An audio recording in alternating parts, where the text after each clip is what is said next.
سارا دن اس کے پاس رہتی جو ہو۔ میں نے ذرا خشک لہجے میں کہا، کون ہے جی یہ؟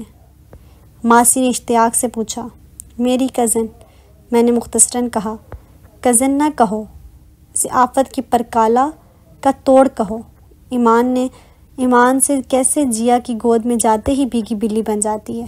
اس کے پاس جانے کون سا جادو ہے جو علینا کی ماں کے پاس بھی نہیں۔ کیوں علینا جان؟ عاقب نے مجھے چڑھانے کو کہا تھا یا یوں ہی؟ جاتے ہوئے میں نے بغور اسے دیکھنا چاہا تھا مگر کچھ سمجھ نہ سکی۔ جیا خرد و بیل کی طرح بڑھتی پھیلتی ہمارے گھر تک آ گئی۔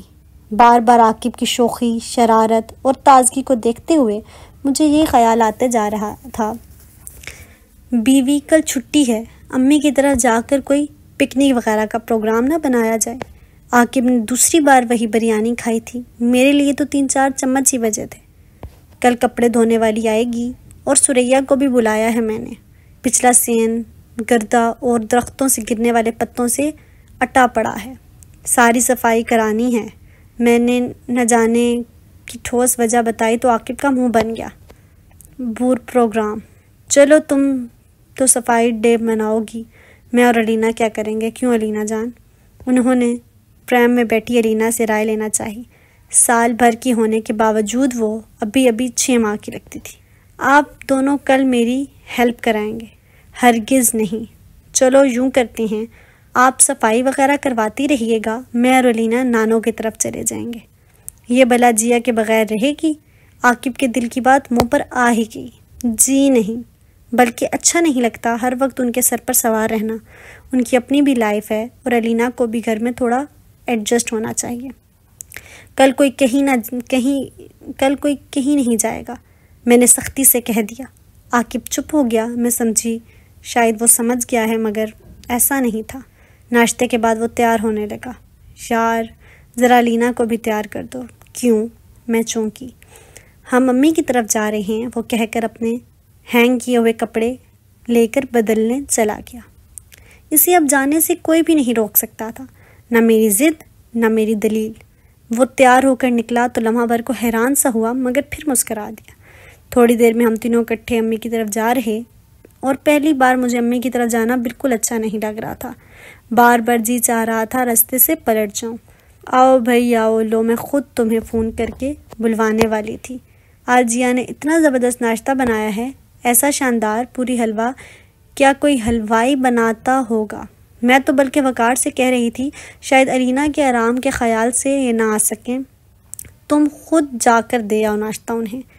امی ہمیں دیکھتے ہی خوشی سے بولی تو عاقب کے دل میں کلی کھل اٹھی۔ لو دیکھا، سن لو، اور امی جان یہ آپ کی صاحبزادی فرما رہی تھی، بالکل اچھا نہیں لگتا روز روز جانا، آخر آپ لوگوں کی اپنی بھی کوئی زندگی ہے، یہ کیا کہ ہم ہر وقت آپ پر سوار رہیں۔ بھلا بتائیں امی جان، ہم کوئی آپ لوگوں سے الگ ہیں؟ ایسا پیار، ایسی لگاوٹ عاقب نے پہلے کبھی بھی نہیں جتائی تھی۔ امی نے اس کی بات پر ایک گہری نظر میرے اکھڑے چہرے پر ڈالی اور چپ ہو گئی۔ لو بھائی، کمال ہو گیا، اور ہم تو گھر میں وہی پھس پھسی بیکری کی ڈبل روٹی اور وہی روز والا پھیکا سیٹھا آملیٹ کھا کر آئے ہیں۔ ہمارے گھر میں تو کوئی بھی دن خاص نہیں ہوتا، ناشتہ تو یہ ہوتا ہے۔ افی جان، عاقب جس طرح نادیہ بھابی کے سجائے ہوئے ٹیبل کی طرف للچائی نظروں سے دیکھ کر بولا، مجھے تو برا لگا، شاید دوسروں کو بھی، کہ امی سمیت کوئی بھی کچھ نہیں بولا۔ امی نے زبردستی مجھے آدھی پوری حلوہ دی۔ دل نہ چاہنے کے باوجود دونوں چیزیں مجھے اچھی لگیں مگر کسی ماہر حلوائی کی طرح پوریاں بیلتی کڑاہی میں ڈالتی، براؤن کلر کی سادہ سے سوٹ میں دوپٹہ گلے میں ڈالے جیا کیسی نہیں کیسی انوکھی سی لگ رہی تھی، جیسے میں اس سے پہلی بار متعارف ہو رہی ہوں ایک نئے رشتے کے حوالے سے۔ حسد، جلن، رقابت، یہ کون سا رشتہ تھا؟ سمجھنے کے باوجود میں اسے کوئی نام نہیں دے پا رہی تھی۔ امی کا زیادہ وقت اپنے کمرے میں صرف ہوتا۔ وہ آج کل تصوف کی کتابیں پڑھ رہی تھی۔ کشف المحبوب میں گم امی کو میرے آنے کا پتہ بھی نہیں چلا۔ میں بے چین سی بیٹھ کے باہر محفل جمی تھی، باتوں اور گپوں کے ساتھ چائے کا تیسرا دور چل رہا تھا۔ امی ایک بات کہوں؟ ہاں بولو۔ انہوں نے صفحے سے نظریں نہیں ہٹائیں۔ یہ جیا اب یہ یہیں رہے گی کیا؟ تو اور بھلا غریب کہاں جائے؟ یہ بات امی کو چونکانے والی تھی، سو کتاب سے نظریں ہٹا کر بولی، اس کے چچا بھی تو مجھے سمجھ میں نہیں آ رہا کہ امی کو کیسے بتاؤں کہ میں جیا کو اس سارے منظر سے کھرچ دینا چاہتی ہوں۔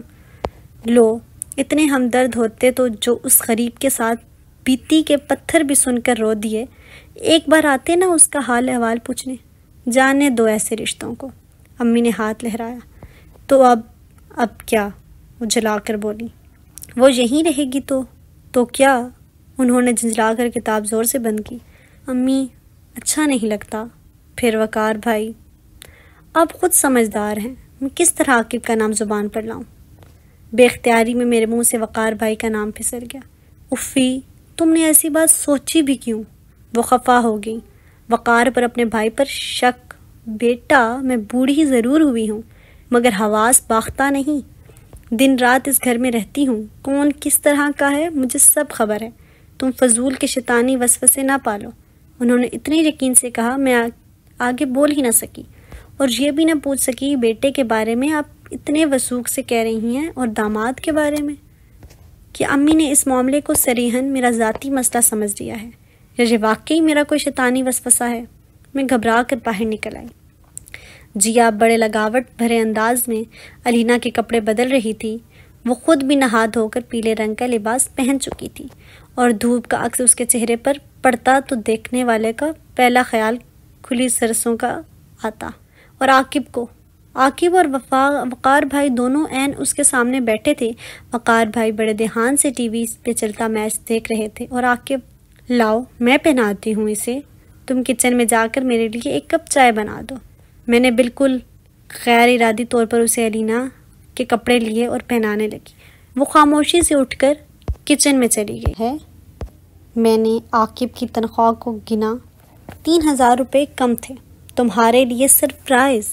اس نے مسکراتے ہوئے پیچھے رکھا پھولا ہوا شاپنگ بیگ اٹھا کر کھولا اور موو کلر کا ایک خوبصورت سوٹ نکالا۔ میرے لیے؟ مجھے سخت حیرت ہوئی۔ ہاں، تمہارے لیے، کیوں اچھا نہیں؟ نہیں، بہت خوبصورت ہے۔ شادی کے اولین دونوں کے بعد عاقب خود سے کوئی چیز میرے لیے لے کر آیا تھا تو میں کیسے ناپسند کرتی؟ اور یہ سینڈل تھی۔ سینڈل اس نے دوسرے شاپر سے نکالا اور وہ سوٹ سے بھی زبردست تھا مگر میچنگ نہیں تھا۔ میں نے جلدی سے جوتا نکال کر پہننے کی کوشش کی، وہ میرے پیر میں پھنس بھی نہیں سکا تھا۔ یہ کیا؟ یہ تو مجھے چھوٹا ہے۔ اوہ اچھا، مگر وہ سیلز مین تو کہہ رہا تھا کہ یہ آخری نمبر ہے، تو میں نے سوچا تمہیں پورا ہی ہوگا۔ اس کا انداز کچھ نظریں چرانے والا تھا۔ عاقب، 8 نمبر کا جوتا آخری نمبر کا نہیں کہلاتا، میں نے کچھ جتاتے ہوئے کہا۔ اوہ بھائی، مجھے کیا پتا آخری نمبر کس سائز کا ہوتا ہے، میں کوئی دکاندار تھوڑی ہوں۔ اس نے جلدی سے جوتا اٹھا کر دوبارہ ڈبے میں ڈال دیا۔ تو یہ تم واپس کراؤ نا، اس سے بڑا نمبر۔ رسید تو شاید میں لینا بھول گیا تھا، اب کہاں واپس کریں گے؟ وہ تم یوں کرو، وہ رکا، تم یہ جوتا جیا کو دے دو، شاید اسے پورا آ جائے، اور یہ میں اس کے لیے سوٹ بھی لے کر آیا تھا۔ دیکھو نا، وہ ہماری بیٹی کا اتنا خیال رکھتی ہے، اسے سنبھالتی ہے، تو اچھا نہیں لگتا، یوں بھی کوئی ملازمہ تھوڑی ہے۔ وہ وضاحتیں دیتے ہوئے دوسرا زنک کلر کا پہلے سے بھی خوبصورت سوٹ دکھاتے ہوئے کہہ رہا تھا، اور سارا معاملہ میری سمجھ میں آ گیا۔ میرے اندر کچھ ٹوٹ گیا۔ میں نے بے دلی سے ہاتھ میں پکڑا سوٹ ایک طرف رکھ دیا۔ نادیہ بھابھی اور امی بھی علینا کا اتنا خیال رکھتی تھی، تمہیں کبھی ان کے لیے تو کچھ خریدنے کا خیال نہیں آیا؟ میں نہ چاہتے ہوئے بھی جتا دیا۔ اوہو، وہ تو گھر کی بات ہے، کوئی جواب نہیں، سوجا تو جھلا کر بولا۔ اور یہ دل کی بات کہتے ہیں؟ میں نے بمشکل زبان کو روکا۔ تمہاری دوست بھی ہے، اور پھر وہ ٹھیک سے جیا کا خود سے تعلق بیان نہیں کر پا رہا تھا۔ اور پھر کیا؟ میں تڑک کر بولی۔ کچھ نہیں۔ وہ بیزار سا ہو کر کھڑا ہو گیا۔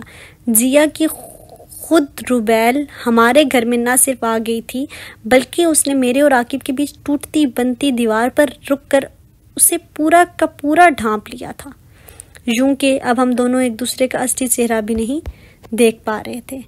وہ جا چکا تھا اور میں بے بس سی بیٹھی تھی۔ یہ بیل سی ڈھکی دیوار کتنی مضبوط ہو چکی تھی، مجھے تھوڑی دیر بعد پھر احساس ہوا۔ میں علینا کو سلا چکی تھی، یوں ہی فارغ نیم دراز سی تھی۔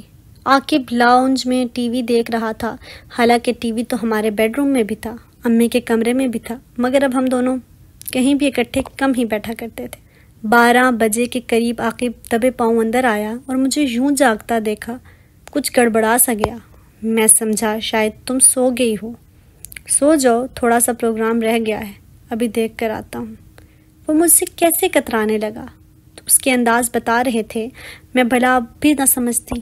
وہ میرے لیٹ جانے کے بعد ہی کمرے میں آیا تھا اور مجھے لیٹ جانے کے بعد بھی بہت دیر تک نیند نہیں آئی۔ لو بھائی جیا، یہ اوفی نے اور میں نے تمہارے لیے کچھ شاپنگ کی ہے، دیکھو تمہیں کیسی لگی۔ اگلی شام عاقب شاید آفس سے واپس گھر جا کر وہ شاپنگ بیگ لے کر آیا تھا، کیونکہ صبح تو اس نے ایسا کچھ ساتھ نہیں لیا تھا۔ جیا کے چہرے کا رنگ بدلا اور پھر کھل سا گیا۔ وہ جوتے اور کپڑے کو پسندیدہ نظروں سے دیکھ رہی تھی۔ بہت زبردست ہیں عاقب بھائی، مگر اس کی کیا ضرورت تھی؟ یہ کلر تو تمہارا فیوریٹ ہے اور تم پر سوٹ بھی خوب کرتا ہے۔ یاد ہے گرمیوں کے ہر سیزن میں تم امی سے ضد کر کے ایسے 2-3 سوٹ اسی کلر کے بنواتی تھی۔ نادیہ بھابھی جیا سے زیادہ پرجوش بھی تھی۔ امی بے نیاز سی بیٹھی امام غزالی کی کوئی کتاب پڑھ رہی تھی۔ وہ دنیا نپٹا چکی تھی اور میری تو دنیا ابھی شروع ہوئی تھی اور میں اس میں کمر تک دھسی ہوئی تھی۔ میں نے بارہا امی کو اپنے بے بسی کا احساس دلانا چاہا، اور امی، یتیم بھانجی کو کہاں دھکا دے دوں؟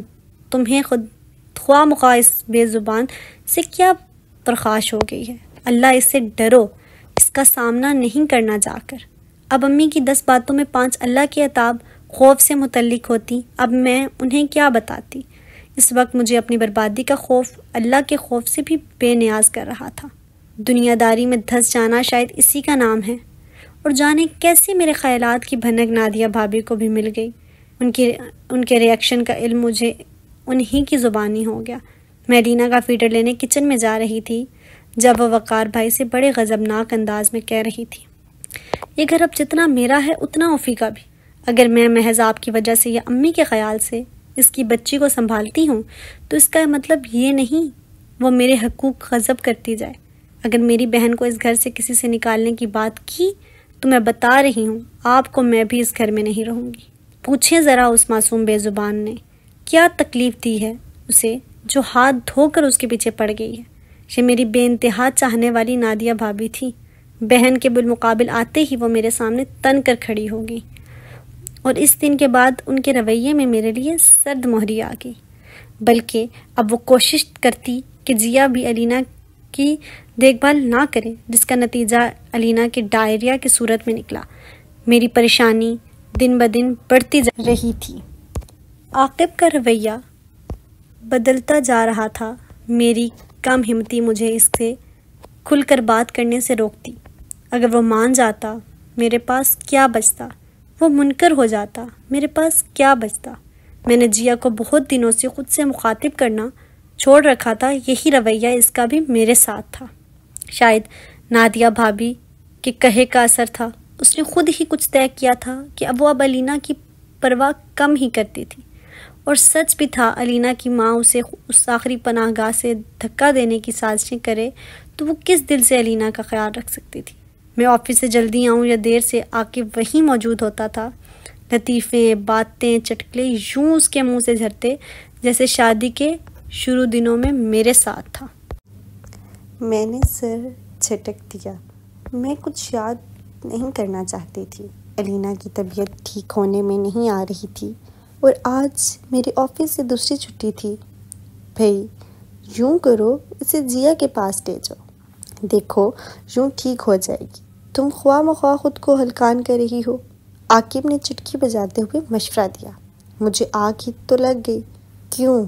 جیا بی بی کے ڈاکٹر ہیں؟ فضول ہانکتے رہتے ہیں آپ بھی۔ اسی لیے تو میں اب تم سے کسی قسم کی بکواس نہیں کرتا۔ میرا ذرا سا بولنا بھی تمہیں ہانکنا لگتا ہے۔ جاؤ مرو اس بیماری کی پوٹ کے ساتھ۔ نفرت و بیزاری کا اس سے کھلا اظہار اور کون سا ہو سکتا تھا؟ میں دنگ ہی تو رہ گئی۔ اس کے اندر میرے خلاف اس قدر زہر بھر چکا تھا اور میں کس گمان میں تھی؟ عاقب اب کہاں ہیں؟ الینا کو ڈاکٹر کے پاس لے کر جانا ہے، جلدی گھر آئیں۔ الینا کی بگڑتی حالت دیکھ کر میں نے بالآخر خود ہی اس کی سیل پر رابطہ کیا، جو تیسری بار مل سکا۔ آ رہا ہوں، مختصراً بیزار سا جملہ کہہ کر سیل آف کر دیا۔ آپ کہاں گئے تھے؟ وہ گھنٹے بعد پہنچا تھا۔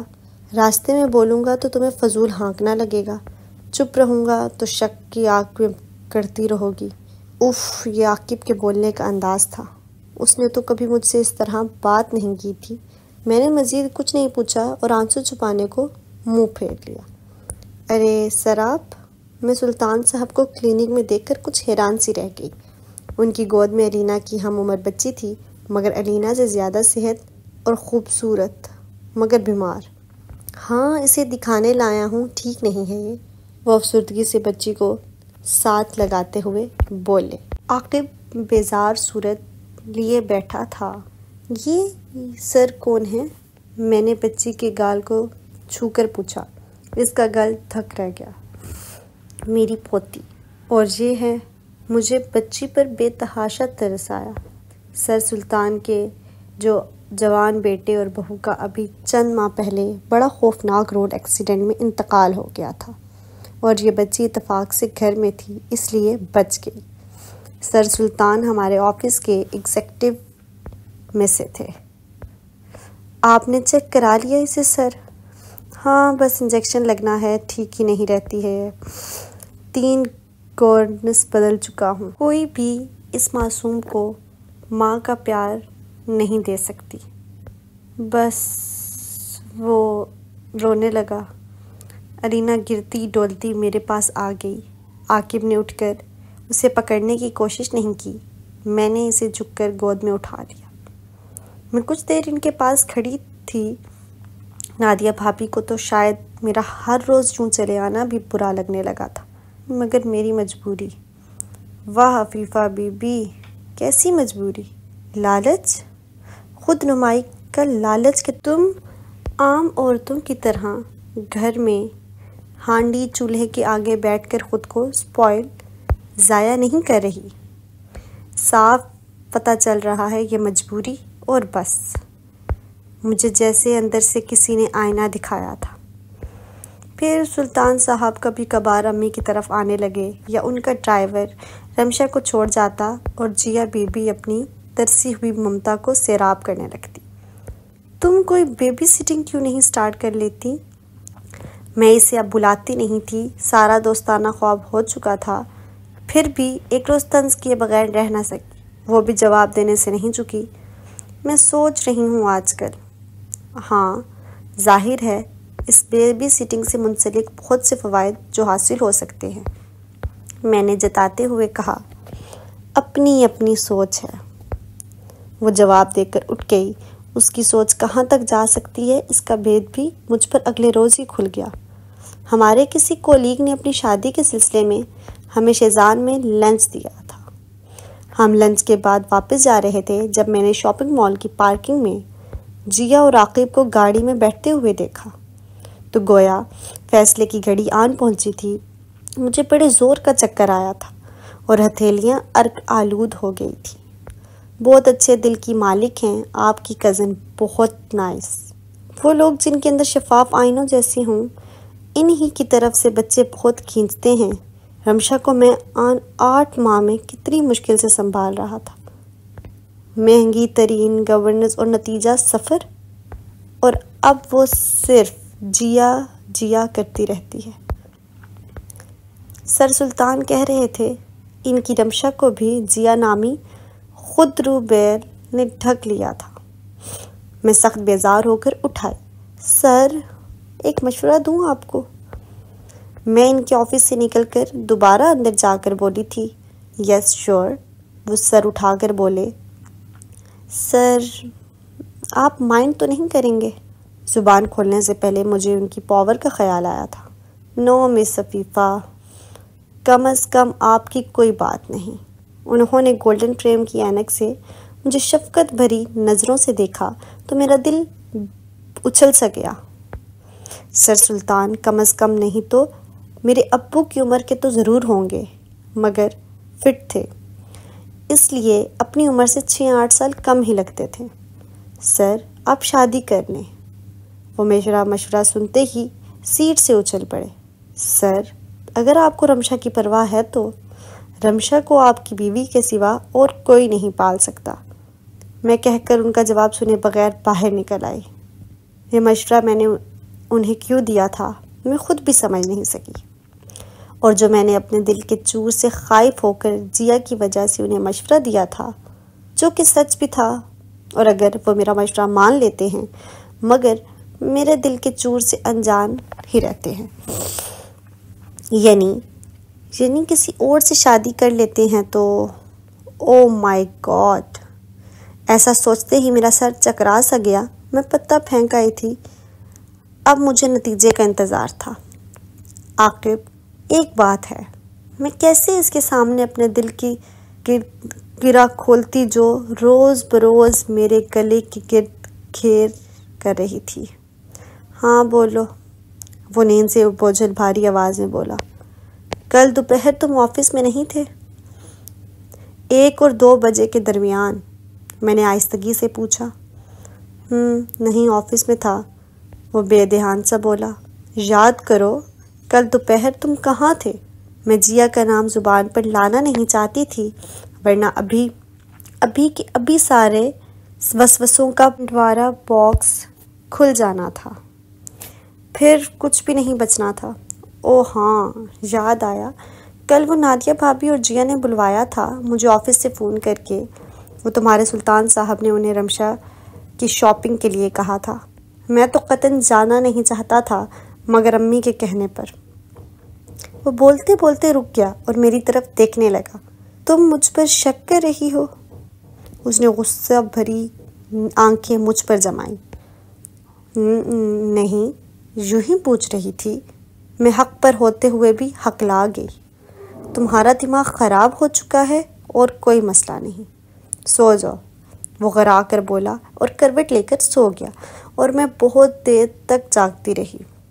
امی آپ جیا کی شادی کر دیں۔ میں سب طرف سے بے بس ہو کر پھر امی کی طرف آئی۔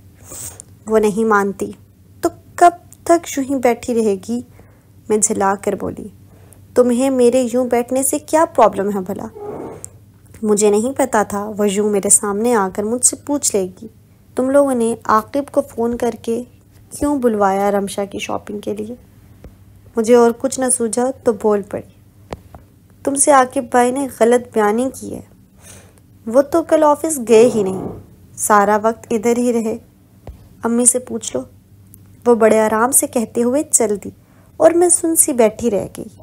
امی، بہت دیر بعد میرے گلے سے گھٹی گھٹی آواز نکلی۔ امی نے نظریں چرا لی۔ میں وضو کر لوں، نماز کا وقت نکلا جا رہا ہے۔ وہ اٹھ کر کھڑی ہوئی اور جلدی میں میری جوتی پہن کر جانے لگیں، پھر رک گئیں۔ میری جوتی اتار کر میرے پیروں کے پاس رکھ دی۔ کہتی تھی نا، پیر بڑے گواروں کے اور سر بڑے سرداروں کے۔ اگر قدرت کی طرف سے کوئی کمی یا زیادتی ہو جائے تو وہ قابل معافی ہے، لیکن اگر انسان جانتے بوجھتے خود کو گڑھے میں گرائے تو وہ قابل رحم بھی نہیں۔ وہ رک گئی۔ میں نہ سمجھی انہیں دیکھ رہی تھی۔ وہ یہاں کیوں آتا ہے اس کی وجہ؟ خود کو گڑھے میں گراؤں گی تو کوئی تم پر رحم نہیں کھائے گا۔ نماز پڑھ لو تم بھی اٹھ کر۔ عقل بڑی چیز ہے، اور جو وقت کے تقاضے کو سمجھ لے اس سے بڑا دانا کوئی نہیں۔ وہ عجیب سے اقوال کہہ کر وہاں سے چلی گئی، اور میں جیسے اندھیرے میں کھڑی رہ گئی۔ عاقب کل سارا دن آفس نہیں گیا، اور ایسے کتنے دن ہوں گے جب مجھے خبر ہی نہیں ہوئی وہ یہاں کیوں آتا ہے اس کی وجہ۔ خود کو گڑھے میں گراؤ گی تو کوئی تم پر رحم نہیں کھائے گا۔ میں جھرجھری لے کر کھڑی ہو گئی۔ پیر بڑے گواروں کے، سر بڑے سرداروں کے۔ بے اختیار میری نظر اپنے پیروں پر پڑی، اور جیا وہ عاقب کا لایا ہوا سوٹ اور سینڈل کیسے ہر دوسرے دن پہن کر پھر رہی ہوتی ہے؟ اس کا کیا مطلب ہے؟ پھر وہ کیسی نڈر انداز میں مجھ سے کہہ رہی تھی کہ اس کے یوں بیٹھنے سے مجھے کیا پرابلم ہے؟ ہاں مجھے پرابلم ہے۔ تم میرا گھر برباد کر رہی ہو، اپنا گھر اجاڑ کر تم میرا ہنستا بستا گھر اجاڑ رہی ہو۔ یہ پرابلم ہے، مجھے سنا تم نے؟ میں تمہارے گھر آتی ہوں تمہارا گھر اجاڑنے کے لیے؟ وہ دور کھڑی ہنسی تھی۔ میں اپنے ہی سامنے کھڑی لاجواب ہو گئی۔ جیا کی شادی ہو نہ ہو، سلطان صاحب شادی کریں نہ کریں، جیا سے کریں کسی اور سے کریں، مجھے اس سے کیا؟ میری بیٹی رل رل کر پلتی رہے، میرا شوہر ادھر ادھر منہ مارتا ہے، میری جاب چلتی رہے، میرے کیریئر کو ترقی ملتی رہے، تو میں کہاں سے خسارے میں رہی؟ عاقب کب آیا اور وہ کب جیا سے نادیہ بھابھی سے ہنس ہنس کر باتیں کرنے لگا، کس وقت ان کے سامنے چائے بھی بن کر آ گئی، مجھے پتہ بھی نہیں چلا۔ کسی نے مجھے آواز بھی نہیں دی، اور ہر روز گھر میں چلے آنے والے کی کوئی کیا تواضع کرے۔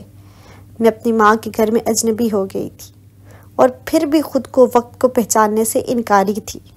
اسی وقت میرے بیگ میں پڑا سیل فون بجنے لگا۔ میں نے بے دلی سے فون نکالا، اجنبی نمبر تھا۔ دوسری طرف سر سلطان تھے۔ مجھے حیرت سی ہوئی۔ مس عفیفہ، آپ کا مشورہ۔ میں نے بہت غور کیا، بہت سوچا، اور مجھے اچھا لگا۔ رمشا کو کوئی غیر عورت نہیں پال سکتی۔ میرے دل نے بھی اس خیال کی تائید کی۔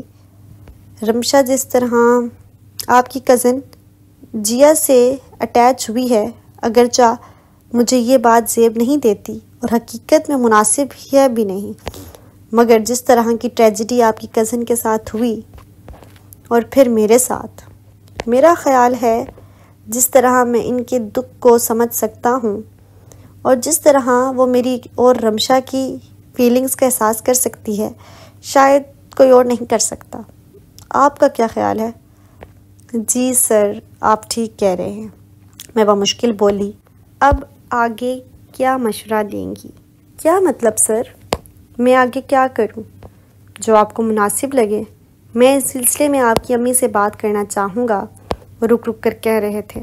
جی سر، ظاہر ہے آپ کو اس سلسلے میں میری امی سے ہی بات کرنا ہوگی، وہی فیور کریں گی۔ میں ہولے سے بولی۔ چلیں، آپ کا شکریہ، مگر اس سے پہلے دیکھیں، میں زبردستی کچھ نہیں کرنا چاہتا۔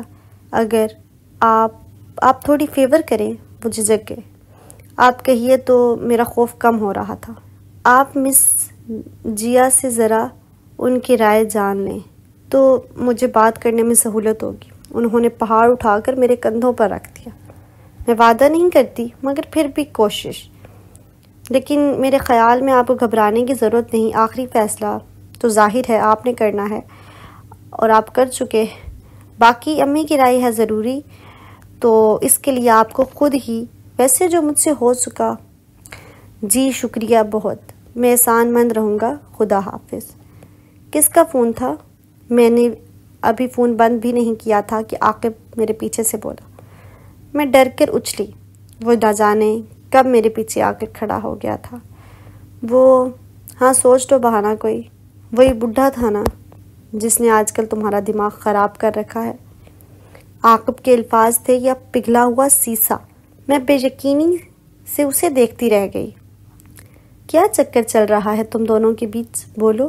وہ مجھے کٹہرے میں کھڑا کیے پوچھ رہا تھا، اس جرم کے بارے میں جس کے بارے میں اس سے پوچھنے کی جرت ہی نہیں کر پا رہی تھی، اور وہ ایک بے بنیاد سے الزام کو کس دھڑلے سے کہہ رہا تھا۔ عاقب، کیا کہہ رہے ہو تم؟ میں سخت شوق کے عالم میں تھی۔ وہی جو تمہارے دل میں ہے آج کل۔ بولو، کیا چاہتی ہو؟ بہت دنوں سے تمہارے بدلے ہوئے تیور دیکھ رہا ہوں، اور تم آفس سے کیوں چھٹی نہیں کر رہی؟ مجھے اس کی وجہ اب سمجھ میں آ رہی ہے۔ جا رہا ہوں، وہ دھم دھم کرتا وہاں سے چل دیا، اور میں یوں کھڑی تھی جیسے کسی نے مجھ پر سکتہ کر دیا ہو۔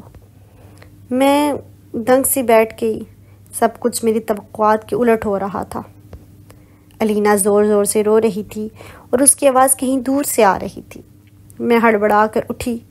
جانے کب میں بیٹھے بیٹھے امی کے بستر پر لڑک کر سو گئی۔ علینا کے رونے کی آواز بھی ابھی آ رہی تھی۔ میں تیزی سے باہر نکلی۔ لاؤنج میں کوئی نہیں تھا، بلکہ علینا کی رونے کی آواز کے علاوہ پورے گھر میں مکمل خاموشی تھی۔ علینا نادیہ بھابھی کے کمرے میں تھی۔ ارسل اور گڑیا سے اٹھائے ہوئے بہلانے اور چپ کرانے کی کوشش کر رہے تھے۔ میں نے تیزی سے علینا کو ان سے لیا اور سینے سے لگا لیا۔ پھر کچن میں جا کر اس کا فیڈر بنایا اور اسے دودھ پلانے لگی۔ باہر گہری رات ہو چکی تھی۔ سب گھر والے کدھر گئے، الینا دودھ پینے کے دوران ہی سو گئی تھی۔ میں اسے امی کے بستر میں لٹا کر آہستگی سے باہر نکل آئی۔ ڈرائنگ روم سے مجھے ہلکی سی آواز آئی تو ادھر میں چلی آئی۔ اندر امی، وقار بھائی، نادیہ بھابھی، سر سلطان اور نادیہ بھابھی کے چچا بیٹھے تھے۔ میں دروازے میں کھڑی رہ گئی۔ آؤ آؤ اوفی، تم بھی آؤ، بیٹھو۔ وقار بھائی کی نظر سب سے پہلے مجھ پر پڑی تھی۔ فوراً بولے۔ میں امی کے پاس جا کر بیٹھ گئی۔ بیٹا، یہ سلطان صاحب اپنا پرپوزل لے کر آئے ہیں۔ ہماری تو کچھ سمجھ میں نہیں آیا، اسی لیے نیاز بھائی کو بھی بلوا لیا، اور بظاہر کوئی اعتراض کی بات بھی نہیں، مگر سلطان صاحب پست ہیں اور شرابی ہیں۔ لڑکی کی رضامندی۔ جیا جس طرح شادی کے نام سے خوف زدہ ہے، سچی بات ہے ہم اس سے کسی کی بھی ہمت نہیں اس سے پوچھنے کی۔ اگر تمہاری تو وہ دوست بھی ہے، تمہیں دل کی بات بتا دے گی، تم ذرا جا کر اس سے پوچھو۔ امی نے وہی ذمہ داری میرے کندھوں پر ڈال دی جسے میں اٹھانا نہیں چاہتی تھی۔ میں نے نظریں چرا کر نادیہ بھابھی کو دیکھا، انہوں نے منہ پھیر لیا۔ سلطان صاحب کل ہی نکاح کرنا چاہتے ہیں، اس لیے تم جاؤ، ذرا پوچھو تو جیا سے جا کر۔ ظاہر ہے اب ساری عمر یوں تو نہیں گزرے گی اس کی۔ ہم تو چراغ سحری ہیں، اب بجھے کہ تب بجھے، کیا بھروسہ۔ نادیہ بھابھی نے امی کی بات پہ ایک نظر سلطان صاحب کے سر اور کمپٹیوں کے سفید بالوں پر ڈالی اور سر جھکا لیا۔ میں مرے قدموں سے نکل آئی اور کتنی دیر باہر آ کر کھڑی رہی۔ کیسے جاتی اس کے پاس اور کیا پوچھتی؟ پوچھ بھی لیتی اور وہ ڈٹائی سے انکار کر دیتی، یا کچھ اور کہہ دیتی تو کیا بچے گا؟ مجھے پھر وسوسوں نے گھیر لیا۔ وہ اپنے بیڈ پر سر باہوں کے حلقے میں دیے ساکت بیٹھی تھی۔ مجھے اس سے بات کرنے کا حوصلہ نہیں ہو رہا تھا۔ کچھ دیر دروازے میں کھڑی رہی، پھر اس سے ذرا فاصلے پر جا کر کھڑی ہو گئی۔ تمہیں امی بلا رہی ہیں، بالآخر میرے منہ سے ہی نکل سکا۔ آتی ہوں، اس نے مڑے بغیر جواب دیا۔ میں ظاہر امی کے بلاوے کی اطلاع اسے نہیں دینے آئی تھی۔ ایک قدم چل کر پھر رک گئی۔ کیا پوچھنے آئی ہو مجھ سے؟ وہ تھوڑی دیر بعد خود ہی بول پڑی۔ جاؤ، جا کر ان سے کہہ دو میں راضی ہوں سلطان صاحب سے نکاح کے لیے۔ وہ بغیر کوئی تمہید باندھے بولی، کچھ یوں کہ نہ اس کی آواز لڑکھڑائی نہ لہجہ ٹوٹا، مگر اس کے اقرار سے جیسے میرے اندر بہت کچھ ٹوٹ گیا۔ میں جاتے جاتے پلٹ آئی، اس کے پاس دو زانو بیٹھ گئی۔ وہ کسی غیر مرئی نقطے کو گھور رہی تھی۔ سوری جیا، مجھ سے اس سے زیادہ بولا نہیں گیا۔ وہ چپ رہی، میں اٹھ کر آنے لگی۔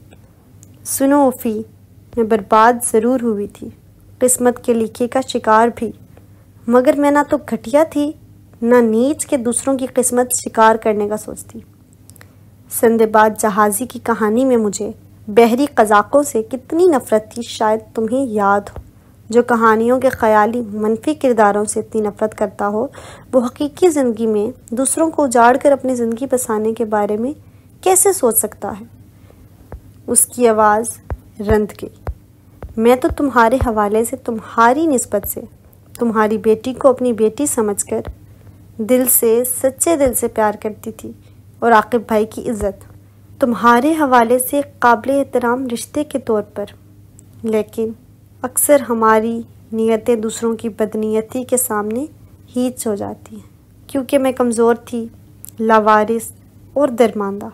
چاہتی تھی تو تمہیں اپنی نیت کا آئینہ دکھا نہیں سکتی تھی۔ وہ کہہ کر اٹھی اور مجھ سے باہر نکل گئی۔ صرف ایک بار میرے دل میں اس سارے فساد کے دوران جیا کے لیے سچی ہمدردی کا خیال جاگا تھا، اس پرانی دوستی کا احساس، اس کا تقاضا۔ جب میں نے سلطان صاحب کو شادی کا مشورہ دے کر انہیں جیا کے ساتھ تصور میں کھڑا کر کے دیکھا تھا، صرف اس لمحے میرے دل نے مجھ پر نفری بھیجی تھی، مگر وہ بھی فقط پل بھر کے لیے۔ اس کے بعد وہی خود غرضی اور اپنے بچاؤ کی کوشش۔ وہ تو سب کچھ کہہ کر صاف دامن ہو گئی، میرے ضمیر پر کیسے بوجھ آ پڑے میں کیسے بتاتی۔ اگلی شام کو جیا اور سلطان صاحب کا سادگی سے نکاح ہو گیا۔ عاقب کے لیے یہ خبر بریکنگ نیوز کی مانند تھی اور وہ حیرت، غصہ یا کسی بھی جذبے کا اظہار نہ کر سکا۔ جیا کی رخصتی کے ساتھ ہی میں نے بھی اپنا اور الینا کا سامان اٹھایا اور سمیٹنے لگی، پھر رک گئی اور یوں ہی اٹھ کر باہر آ گئی۔ چلو دیر ہو رہی ہے۔ میں جس فکرے کو سننے کے لیے سامان یوں ہی بکھرا چھوڑ کر آ گئی تھی، مجھے دیکھتے ہی عاقب نے کہہ ڈالا اور میں پلٹ آئی۔ عاقب کی نگاہوں، اس کے انداز میں ٹھہراؤ آ چکا تھا، جیسے کشتی مسلسل منجھدار میں جھپٹنے کھا رہی ہو اور اس کے بعد سکون پانیوں میں آ کر کھڑی ہو گئی ہو۔ وہ جو کچھ مجھ سے کل کہہ گیا تھا شاید خود بھی بھول چکا تھا، اور اگر یاد بھی تھا تو کبھی اسے دہرانے کی کوشش نہیں کرے گا، مجھے یقین تھا۔ ہم دونوں کے بیچ جو ٹھوس دیوار جیا کے وجود کی بیل سے ڈھکی تھی، اس دیوار سے بیل اتر چکی تھی۔ اب صرف بدنما سی دیوار تھی جسے گرانے کے لیے ہمیں خود سے کوشش کرنی ہوگی، کیونکہ اب اس کا وجود نمایاں تھا۔ میں نے گاڑی میں بیٹھنے سے پہلے وقار بھائی کے ہاتھ پہ سفید لفافہ دیا۔ یہ کیا ہے بھائی؟ امی نادیہ بھابھی، ارسل، گڑیا اور وقار بھائی یوں ہمارے گرد کھڑے جیسے آج میری بھی رخصتی ہو رہی ہے۔ یہ میرا استعفیٰ ہے وقار بھائی، کل آفس پہنچا دیجیے گا، میں نے اطمینان سے کہا۔ یہ کیوں بھلا؟ اچھی بھلی نوکری، وقار بھائی جلدی سے بولے۔ وقار بھائی، الینا کو دیکھ رہے ہیں آپ، اسے اب کون سنبھالے گا؟ جیا تو چلی گئی، یوں بھی ہر روز کی مشقت، آنا جانا الگ تھکاتا تھا، پھر جا کر گھر کے کام بھی نہیں ہو پاتے تھے۔ عاقب صاحب کو بھی تو توجہ چاہیے۔ میں نے آخری فکرہ زیر لب کیا۔ اس لیے فی الحال جاب نہیں چل سکتی، کیوں امی؟ اور امی مجھے دیکھتے ہوئے یوں سر ہلا رہی تھی جیسے انہیں اپنے اس پسندیدہ محاورے کی صحت پر شک ہونے لگا۔ بھائی بیوی ہو تم، اپنی مرضی کی مالک اور موڈی بھی۔ یہی بات ہے، میں تم سے کہتا تو تم کبھی نہ مانتی۔ عاقب نے گاڑی سٹارٹ کرتے ہوئے یوں مجھ سے کہا جیسے ہمارے درمیان وہ بدنما سی دیوار خود ہی گر گئی۔ اچھا، اب جو کہوں گی وہ تو مانیں گے نا؟ میں نے بھی اس دیوار کے بلے پر پاؤں رکھتے ہوئے ذرا لاڈ سے کہا۔ ہاں بولو، اس وقت تو جو کہو، سوچ لیں پھر نہ مکرنا پڑے آپ کو۔ نہیں بھائی، تم کہہ کر تو دیکھو۔ عاقب، میرا جوتا ٹوٹ گیا ہے، دیکھیں تو۔ گھر جانے سے پہلے مارکیٹ سے لے دیں، میں نے جوتے کی ٹوٹی ہوئی اسٹرپ دکھا کر کہا۔ نہیں بیوی، یہ ظلم نہیں، یوں بھی جوتے کا کوئی مسئلہ نہیں۔ تم نے اب کون سا آفس جانا ہے، گھر میں رہنا ہے نا، سو میری سلیپروں سے کام چلا لینا۔ دیکھا، سیم سائز کا جوتا ہو تو کتنا فائدہ رہتا ہے۔ ہاں، بندہ خواری سے بچ جاتا ہے۔ ارینا میری گود میں چھل کر اوں کرنے لگی اور ہم یوں ہی ہنس دیے۔ یہاں پہ یہ ناول ختم ہوا۔ مزید ناول سننے کے لیے ہمارے چینل کو سبسکرائب کیجیے، ویڈیوز کو شیئر اور لائک کیجیے۔